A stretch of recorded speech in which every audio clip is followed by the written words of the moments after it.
You picked option B, right? Yes, sir.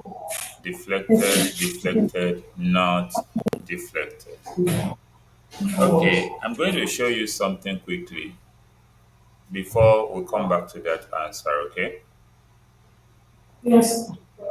Let me show you something quickly, like I said. Deflected, deflected, not deflected. Muted. Okay, so right now I want to share a screen to show you something relating to that question. Can you see this black screen? Yes, sir.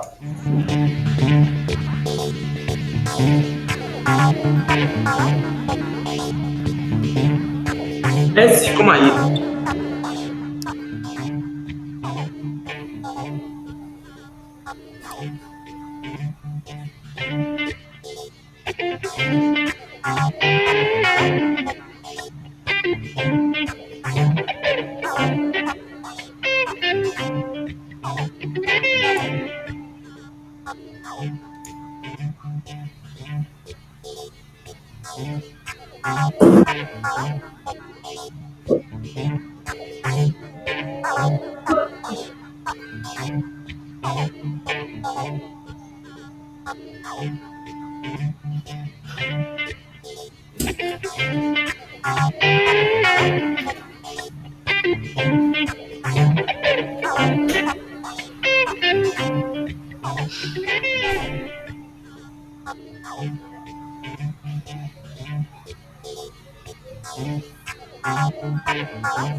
Now, charged particles in a magnetic field.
Now, the first one here says reflection, right? Yes. So you notice the angle of reflection A and the question angle mark. of incidence are equal, right? Yes. Okay, against the normal. So let's continue with.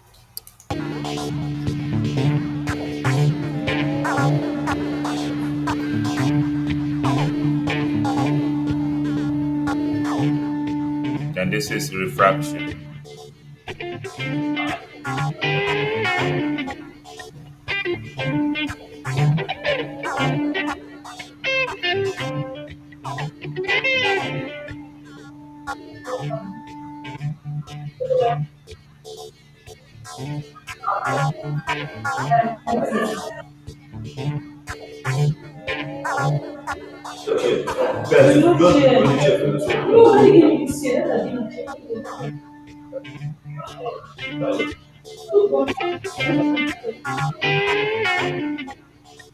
Okay, so those are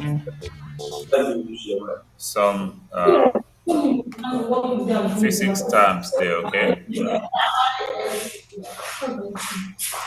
So going back to your question, your option is correct, which is deflected, deflected, not deflected.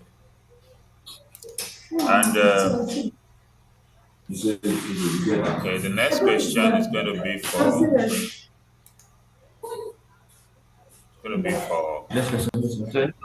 Sarah. So for this question, capacitance, we want to define capacitance first, okay? So capacitance is a measure of the capacitor's ability to store charge, and it depends on the area of plates and the distance between them and the dielectric material between them. So for capacitance, we have the formula C equals to E naught times area over D, where C is the capacitance, E naught is the permittivity of free space, A is the area of plates, D is the distance between the plates. And from this formula, we can see that the capacitance is inversely proportional to the distance D between them. Is that clear? Capacitance is inversely proportional to what? The distance between the plates. So, and what does that mean? It means the greater the distance, the smaller the capacitance, and the smaller the distance, the greater the capacitance. So with this, if the distance increase, the capacitance will decrease. And this is because as the plates move apart, the electric field between them weakens, hence reducing the capacitor's ability to store charges. Therefore, we say the correct answer is that when the distance is increased, the capacitance will decrease. It will decrease. So let's go to the next question, which is for Moses. To look at this question, it says the velocity is 340 meters per second at um, 15 degrees C. Then you should find the velocity at 47 degrees C. So this is a comparison between the velocity and the temperature of sound. So we have velocity 1 to be 340 meters per second, and T1, which is temperature 1, is 15 degree C, which is 288 Kelvin. If you add this to 273, you have 288 Kelvin. Yes. Then we have V2 is what we're looking for, while temperature 2 is 47. What is 47 plus 273? Three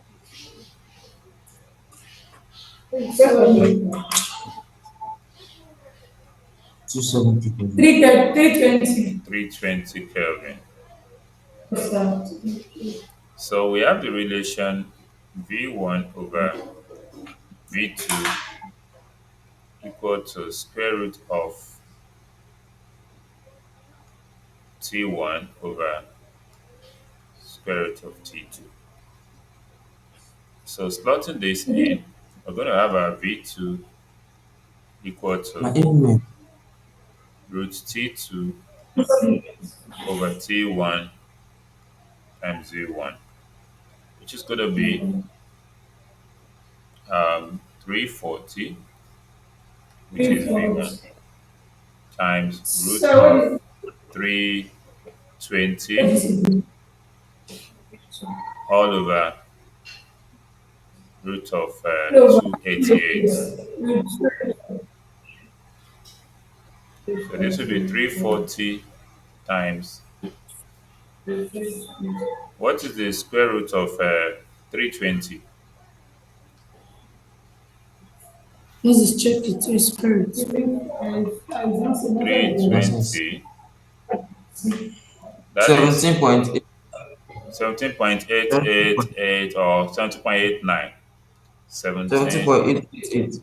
17.89 approximately. So what's the square root of 288?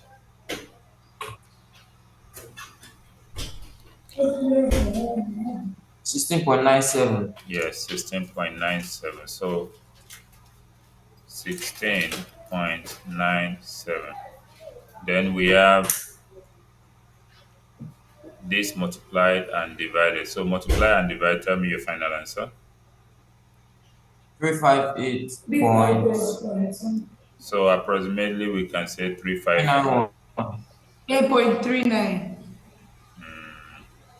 358 meters per second. So this is option C. Is that clear? All right. So let me bring the next question for Mercy. So here's the next question for Mercy. Let's see. It says which of the current voltage characteristics shown above is is that exhibited an ohmic conductor? Which of them? Okay. Which of the current voltage characteristics shown Shows above? exhibit an ohmic conductor. Let's touch up mathematics.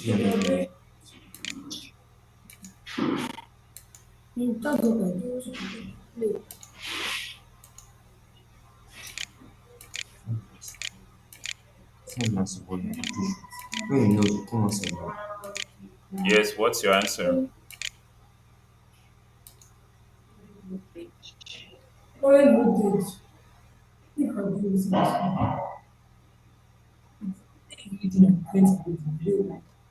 It's adverb. Okay. How is it called? So the diagram, the voltage meant to be leading and the current is meant to be leading.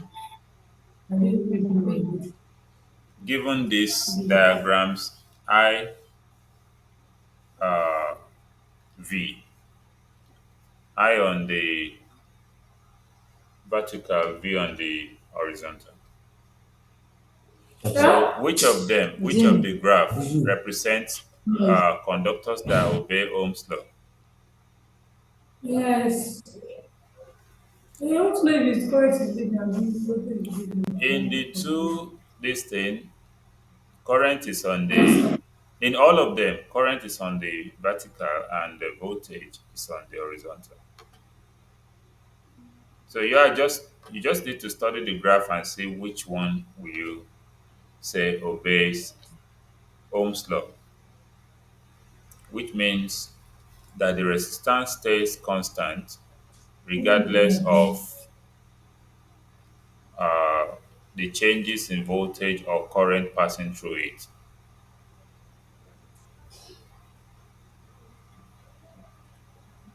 If you I start think it did.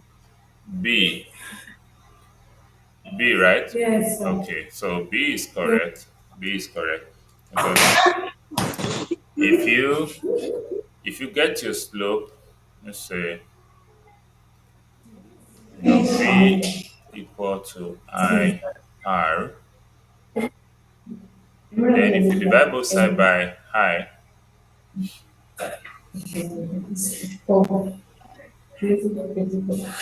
you have R equals to V over I, which is going to be the inverse of the slope of this graph, okay? Yes. And that will be the inverse also. It's going to be constant all through in that straight line. So that is what that is saying. So let me bring the next question forward. Sarah. So to look at this question, it says a 500 Newton box rests on a horizontal floor and a constant horizontal force is exerted on the box so that it moves through 8 meters. And if the coefficient of kinetic friction between the floor and the box is 0.22, calculate the work done on the box. Okay, now you know, okay, let's look at this. Maybe this is the box on the floor. So on an horizontal floor. And let's see, let's say on the horizontal floor, something like this. And the box itself, this is the box. Then there is this force that is resisting the movement of the block, and the force is acting, in opposite direction. Then there is this other force acting in the forward direction that is trying to pull the block. So we have this. So the backward force is the frictional force, while the forward force is the pulling force. And this is the box, which is 500 Newton. Okay. So we've been given that along this side, the frictional force or the coefficient, which is mu, equals to 0.22, and the distance through which the box is supposedly moving, supposed to move this distance, is 8 meters. So let's move from here and cover 8 meters. 8 meters. So since we've seen that frictional force must be mu r, and the reaction is a factor of the weight of the box itself. So you can say the force, both the along the force and the reaction. The reaction is upward while the weight is acting downward. So the weight is acting here. Weight equals to 500 Newton. The reaction is acting here, which is also 500 Newton. Then we have frictional force now to be the 0.22 times 500, which is 110 Newton. So the question says, work done. And we can see the frictional force and the pulling force produced this. So work done is force times distance, which is the 110 on 10 times 8. This will be 880 joules. Is that clear now? Yes, so you times it by 8. Yeah, because it says calculate the work done. All right. Yes, sir. So work done is force times distance, and that is 880 joules. So when you get the force, then you, because the frictional force should be equal to the pulling force. Is that clear? And which is 110 Newton. So, okay, so let me bring the next question for Moses. So going through this question, it says the diagram above illustrates a ball of mass m sliding down a plank inclined at an angle of theta to the horizontal. The kinetic friction between the ball and the plank is F. The kinetic friction is the friction that occurs ball as the ball rolls down the plank. Are you listening? Are you listening? Yes, sir. It is assumed that there must be a frictional force for the ball that roll down the plank, even though the force of gravitation is supporting it. And that's why you can see the arrow pointing upward because we're like a force is pulling it upward. Okay. While even though it is rolling downward, supported by gravity and its mass. Okay. Mass and what? Gravitational force. And that is the force acting on this one, mg. Okay. Is that clear? Can you hear me? Yes, sir. So F equals to mg is acting downward. This uh, kinetic friction, kinetic frictional force is acting upward. But the force causing the ball to roll down the inclined plane would definitely be greater than the one pulling it up. So the force, when we resolve the force in its component, we'll have mg sine theta. So mg sine theta. Then, because the frictional force is against it, the net force will be minus because it's not supporting it. So it will be minus. So the net force is mg sine theta minus that frictional force. So the correct Minus option, F. yes, correct option A. is C. Okay. All right. MGC. Let me bring the next question for Nancy. String and length of string. Absolute first of the string and tension in string. Mass per unit mass per unit length of string, tension in string, and length of string. First contact of string, tension in string, and length of string. So it says what factors determine the frequency of a note emitted by a vibrating string? Um, so I think amplitude of vibration, first constant of string,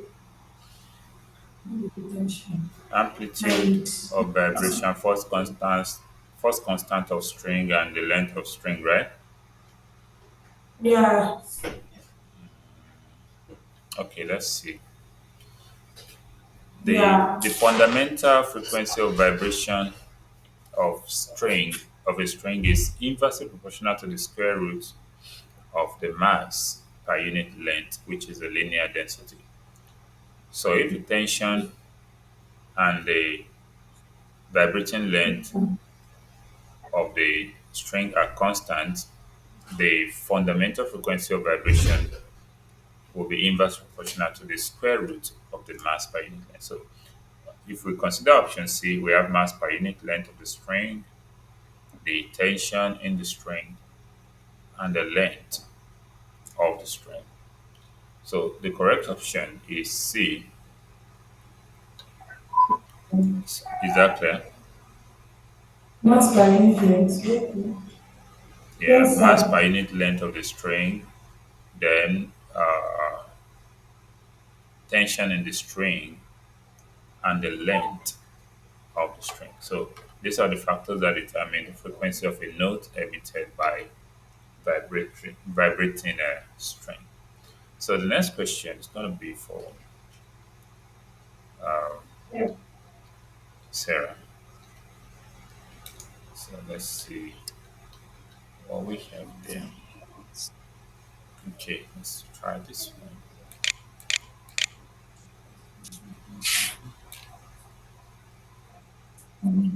Okay, so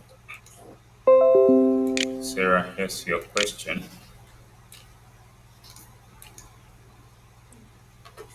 I feel like going to come to you. You feel like doing it. You feel like doing it. You're not joking with you. No down declare to everybody. You don't see your better Come on, than. but say everybody is everybody. No, not everybody. It's not funny. I'm not Sarah, everybody. okay, the question. The magnitude of the force experienced by a charge of 1.6 times 10 raised per minus 8 coulomb in a uniform electric field of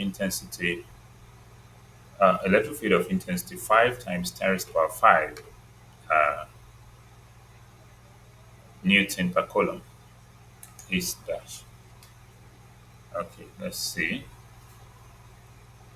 We have electric field intensity to be force over charge.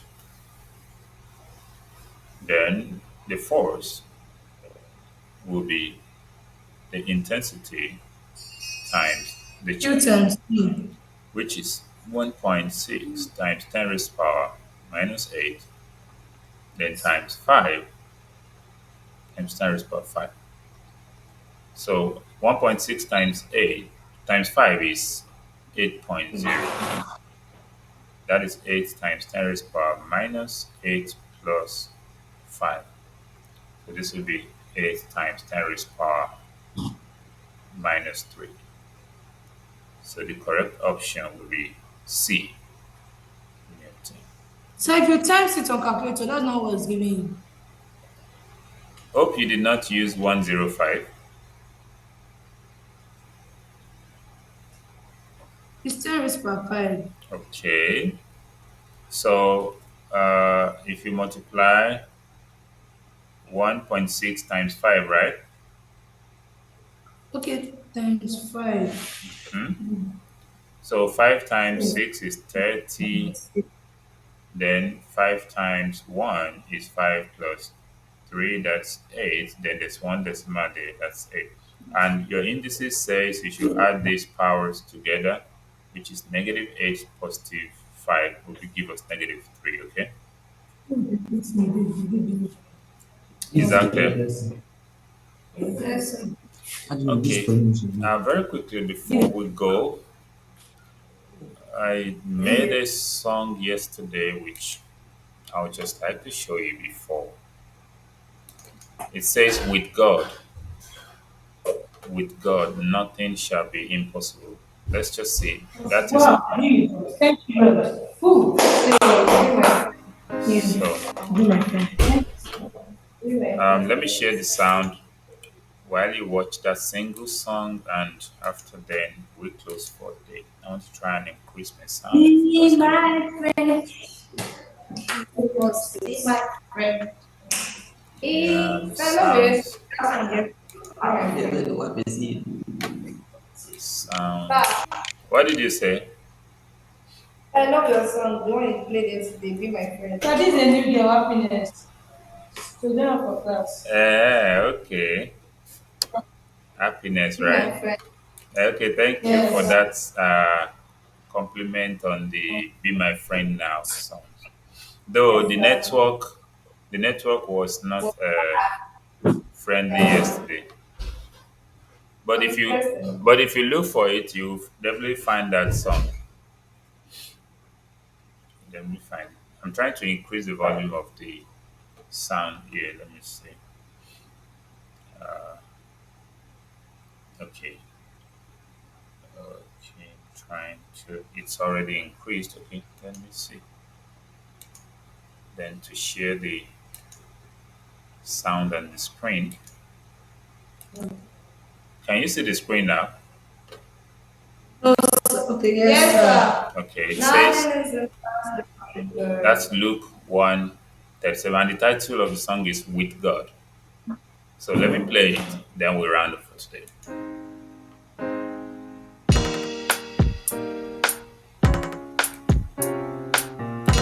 When I think about your love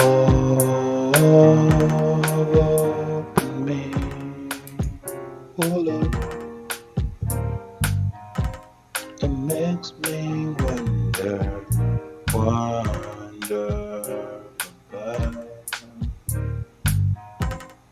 what is mine that you're mindful of me. Yeah.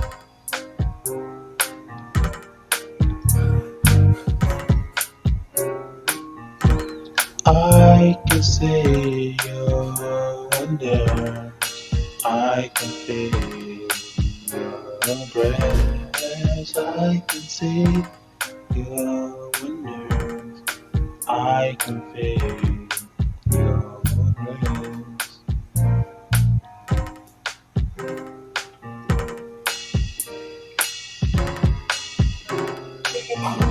When you think you are going through everything that no one on earth is going through, just remember it's wonderful.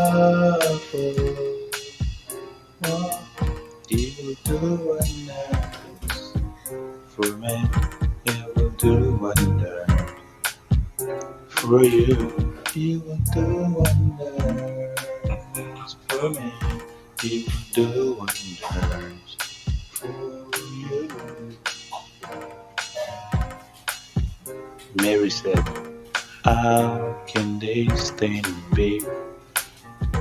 And the angel said, for with God nothing shall be impossible for me. For with God nothing shall be impossible for you. If only you believe, everyone who believes, they will see wonders. See wonders, see wonders. Oh, wonders.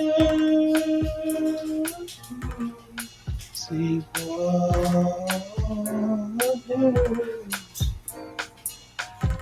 His name is wonderful. He is doing wonders for me. His name is wonderful.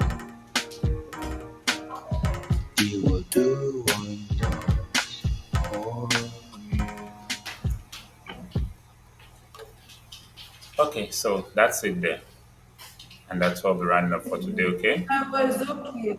It's all okay. Yeah, nice. All right, so goodbye for now. We'll see you tomorrow by the grace of God.